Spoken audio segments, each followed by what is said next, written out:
भावानो, स्क्रीनवरती बाई दिसते ना बाई, तिने अशी ॲक्टिंग केली की तिला ॲक्टिंगमध्ये भारतरत्न या पद्मश्री तरी दिल्या पाहिजे.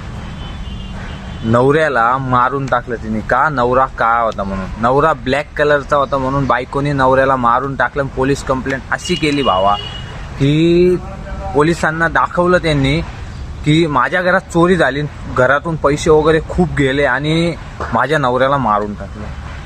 तुम्ही विचार करा की या जगात पहिल्या टायमाला बाईवर अत्याचार व्हायचे. पहिल्या जमान्यात 90sच्या जमान्यात बाईवर अत्याचार व्हायचे भावांनो. तर तेव्हा ठीक आहे, मान्य केलं. आताच्या जमान्यात माणसावर अत्याचार होतो. बायकोनी नवऱ्याला याच्यामुळं मारलं की नवरा दिसायला काळा होता म्हणून, आणि तिचा जो बॉयफ्रेंड होता ना तो दिसायला गोरा. दोघांनी मिळून नवऱ्याचा कांड वाजवून टाकला. पोलिसांना असं सांगितलं की आमच्या घरात चोरी झाली आणि चोरीमध्ये माझ्या नवऱ्याला मारून टाकलं. भाऊ, ते पोलीस आहे. मेलेले मड आहे ना, मेलेलं मड ते सुद्धा जमिनीमधून ना ते काढता. जमिनीमधून ते काढता. आणि जेव्हा पोलिसांनी